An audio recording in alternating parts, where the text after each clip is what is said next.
A very good morning to all of you. बच्चों, आज हम मोरल साइंस में नेक्स्ट चैप्टर नंबर 6 पढ़ेंगे, जिसका नाम है क्षमा कीजिए। मतलब कि कोई हमसे माफ़ी मांगता है या सॉरी बोलता है तो हमें उसको क्षमा कर देना चाहिए। तो शुरू करें।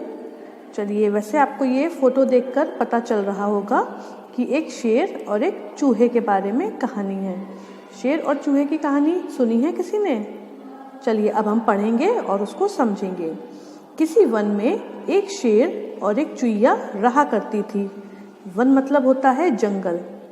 तो किसी टाइम में एक जंगल में एक शेर रहता था और एक चुईया भी रहती थी, जैसा कि यहाँ पर दिख रहा है।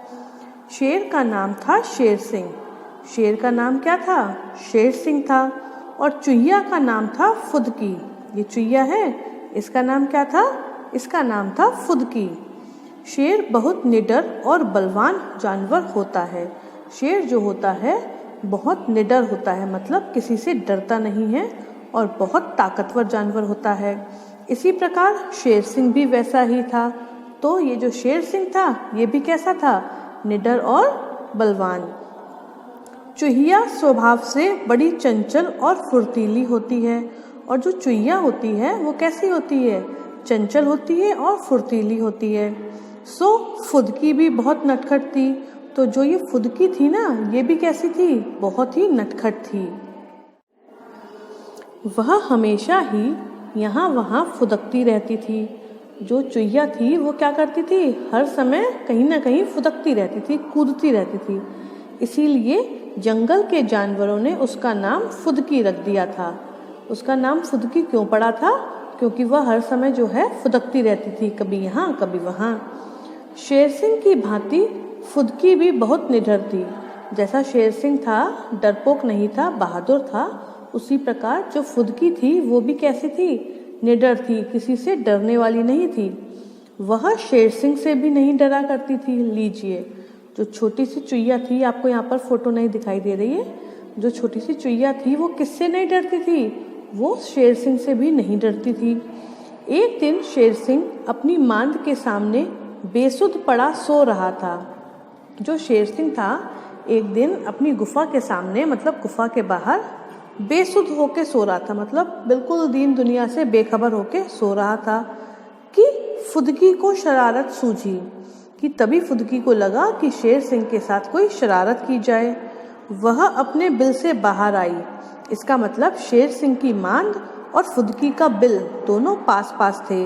तो जैसे ही उसको शरारत सूझी, उसने क्या किया? वह अपने बिल से बाहर आ गई और शेर सिंह के शरीर पर उछल कूद मचाने लगी। और जो शेर सिंह का शरीर था, सोता हुआ लंबा सा, उसके ऊपर उछल कूद करने लगी, जैसा कि उसका स्वभाव था।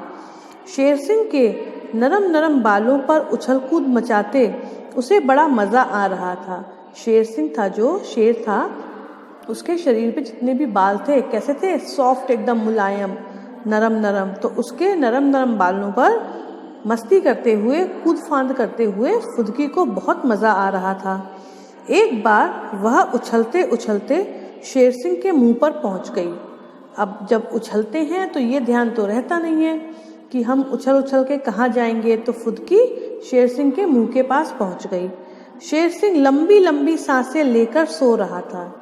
शेर सिंह जो था वो कैसे सो रहा था? लंबी लंबी सांसें लेकर। मतलब हम सोते समय भी तो सांस लेते हैं, ऐसा तो है नहीं कि सोते समय हम सांस लेना बंद कर देते हैं। तो शेर सिंह सोते समय लंबी लंबी सांसें ले रहा था, जिससे उसकी नाक के सुर काफी फैलते और सिकुड़ते थे। मतलब नाक के सुर का मतलब है नथुने, जो नाक में होल्स होते हैं ना, नोज में। तो वो लंबी लंबी सांसें ले रहा था, तो कभी उसके नथुने बड़े होते, कभी छोटे होते, कभी बड़े होते, कभी छोटे होते। उसकी नाक को इस प्रकार फैलते सिकुड़ते देखकर फुदकी को उसकी नाक को और पास से देखने की जिज्ञासा हुई। जब शेर सिंह के नाक के जो सुर थे वो छोटे बड़े हो रहे थे, तो फुदकी को लगा चलो इसकी नाक को और पास से देखते हैं कि उसकी नाक में क्या है। वह उसकी नाक के ऊपर बैठकर उसे देखने लगी। तो उसने क्या किया? शेर सिंह की नाक के ऊपर जाके बैठ गई और फिर उसको देखने लगी। उसने सोचा क्यों ना इसकी नाक के सुर हाथ से बंद करके देखे जाएं। लीजिए एक और नई शरारत। उसने नाक के ऊपर बैठकर क्या सोचा कि शेर सिंह की नाक को हाथ से बंद कर लें, फिर देखते हैं क्या होता है।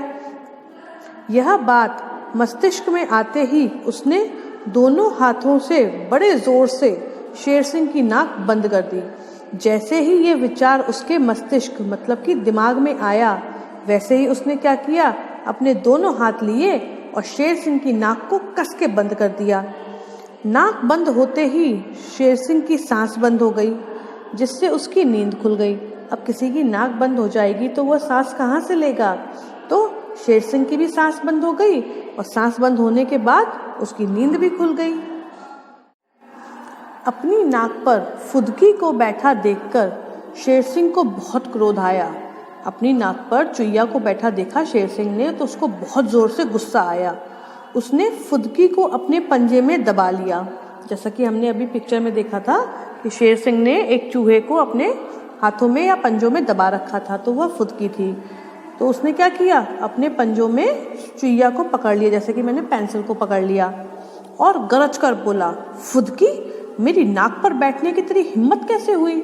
और गरज कर मतलब गुस्से में ऊंची आवाज में बोला फुदकी से कि तेरे को मेरी नाक पर बैठने की हिम्मत कैसे हुई? तेरी इस हरकत के लिए मैं तुझे मृत्यु दंड दूंगा। तुमने जो ये हरकत की है कि तुम मेरी नाक पर बैठी हो, इसके लिए तुम्हारा पनिशमेंट ये है कि तुम्हें अपनी जान देनी होगी। मैं तुम्हें जान से मार दूंगा। अपनी मृत्यु की बात सुनकर फुदकी मारे डर के थर थर कांपने लगी। अब किसी को मरने की बात कही जाएगी तो उसको डर तो लगेगा, तो फुदकी को भी डर लगने लगा और वह थर थर कांपने लगी। उसका शरीर पसीने पसीने हो गया और टेंशन में उसकी बॉडी से पसीना निकलने लगा। उसने शेर सिंह से हाथ जोड़कर विनती की, मतलब प्रार्थना की, माफ़ी मांगी। स्वामी, मुझसे बड़ी भूल हो गई, मुझे क्षमा कर दीजिए। उसने कहा, स्वामी मतलब मालिक, मैंने बहुत बड़ी गलती कर दी है, लेकिन आप मुझे माफ़ कर दीजिए। मैं आपकी प्रजा हूँ, इसलिए आप जो भी दंड देंगे मुझे स्वीकार होगा। मैं आपकी प्रजा हूँ, आप मेरे राजा हैं, तो आप जो भी दंड देंगे मैं उसको स्वीकार कर लूँगी, वो मुझे मान्य होगा। यदि आप मुझे मृत्युदंड न दें तो मैं जीवन भर आपकी कृतज्ञ रहूँगी। अगर आपने मेरी जान को बख्श दिया, मुझे जान से नहीं मारा, तो मैं इस बात के लिए आपका जीवन भर आभारी रहूँगी और आपके इस उपकार का बदला समय आने पर अवश्य ही चुका दूँगी।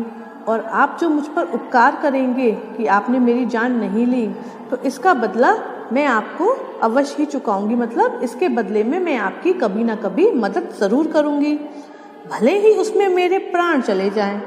अब चाहे अभी तो आप मेरे प्राणों को छोड़ दें, लेकिन आगे कभी समय आने पर जब मैं आपकी मदद करूंगी उसमें मेरे प्राण चले जाएंगे तो मुझे कोई दुख नहीं होगा, लेकिन अभी आप मुझे क्षमा करके मृत्युदंड ना दें। फुदकी की बात सुनकर शेर सिंह ने हंसकर कहा, अरे फुदकी, तू क्या मेरा भला करेगी? उसने क्या कहा हंसकर कि फुदकी, तू क्या मेरा भला करेगी? मतलब वो तो छोटी सी चुईया और शेर सिंह इतना बड़ा जंगल का राजा। तो उसने कहा कि चुईया होकर तुम क्या मेरी मदद कर पाओगी? फुदकी की करुणापूर्ण विनती सुनकर शेर सिंह का दिल पसीज गया। फुदकी ने इतनी करुणापूर्ण मतलब रोते हुए बहुत ही मतलब विनम्रता से उससे विनती की, माफ़ी मांगी कि शेर सिंह को दया आ गई, उसका दिल पसीज गया और उसने आगे से ऐसा न करने की चेतावनी देकर उसे क्षमा कर दिया। और उसने फुदकी से कहा, आगे से ऐसी गलती कभी मत करना, तो जाओ मैं तुम्हें माफ़ करता हूँ। फुदकी ने शेर सिंह को धन्यवाद दिया और सिर झुकाकर दंडवत प्रणाम करके अपने बिल में जा घुसी। तो जब शेर सिंह ने फुदकी को माफ़ कर दिया तो शेर सिंह से फुदकी ने धन्यवाद बोला और उसको सिर झुकाकर नमस्कार किया, प्रणाम किया और फिर अपने बिल में जा घुसी। इस घटना को बहुत दिन बीत गए। अब इस इंसिडेंट को हुए काफ़ी समय हो गया था। एक दिन शेर सिंह जंगल में शिकार के लिए निकला। अब शेर है तो शिकार करके खाना खाएगा, तो एक दिन शेर सिंह जंगल में निकला कि शिकार करूं और कुछ खाऊं। उस दिन एक शिकारी ने जंगल में जाल लगा रखा था। उस दिन क्या हुआ था, जंगल में एक शिकारी आया था जिसने किसी भी जानवर को पकड़ने के लिए जाल लगा रखा था। शेर सिंह उस जाल में फंस गया। अब शेर सिंह गया शिकार पर और खुद शिकार बन गया। अब उसे अपनी मृत्यु समीप आती दिखाई दी।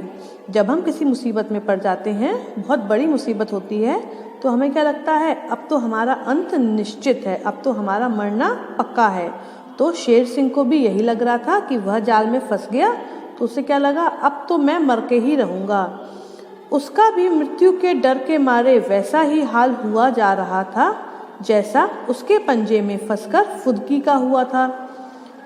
जाल में फंसने पर शेर सिंह को उसी प्रकार डर लग रहा था जैसा फुदकी को लगा था जब फुदकी को उसने अपने पंजे में पकड़ के रखा था। मतलब डर के मारे थर थर काँप रही थी और पसीना पसीना हुए जा रही थी।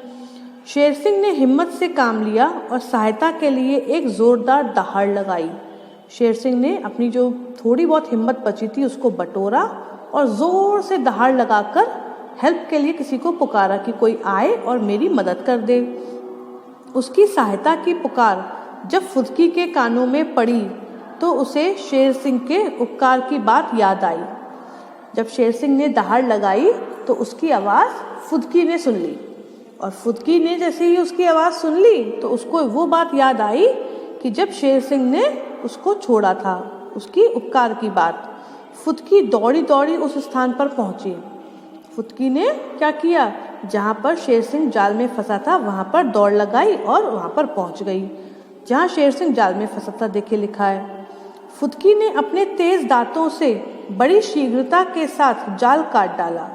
फुदकी ने क्या किया कि अपने तेज मतलब नुकीले दांतों से जाल जो था उसको बहुत जल्दी काट दिया और शेर सिंह को बंधन से मुक्त कर दिया और शेर सिंह को उस जाल के बंधन से आज़ाद कर दिया।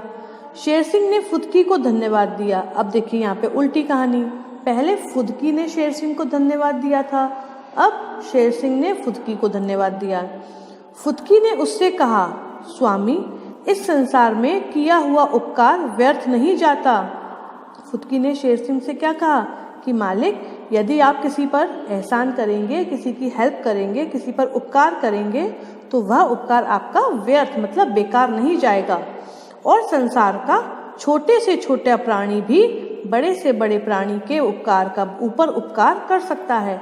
ऐसा नहीं है कि केवल बड़े लोग ही छोटे प्राणियों पर उपकार कर सकते हैं। यहाँ पर उल्टा भी हो सकता है कि छोटे प्राणी जो होते हैं वे बड़े प्राणियों पर उपकार कर सकते हैं, जैसा कि फुदकी ने शेर सिंह को किया। फुदकी की बात सुनकर शेर सिंह का सिर शर्म से झुक गया। अब फुदकी की इस बात पर शेर सिंह को बड़ी शर्म आई और उसने अपना सिर शर्म से झुका लिया और फुदकी से क्षमा मांगी। मतलब जो सारी कहानी फुदकी के संग हुई थी, अब यहाँ उल्टी गंगा बहकर सारी कहानी शेर सिंह के साथ हुई।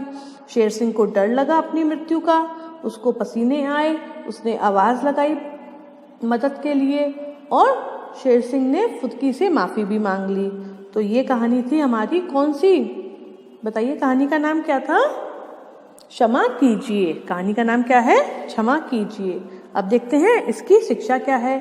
इसकी शिक्षा तो इसी सेंटेंस में लिखी है कि इस संसार में किया हुआ उपकार कभी व्यर्थ नहीं जाता। संसार का छोटे से छोटा प्राणी भी बड़े से बड़े प्राणी के ऊपर उपकार कर सकता है। इसीलिए हमें किसी भी प्राणी को छोटा नहीं समझना चाहिए। तो ये थी आज की कहानी। Good bye and have a nice day.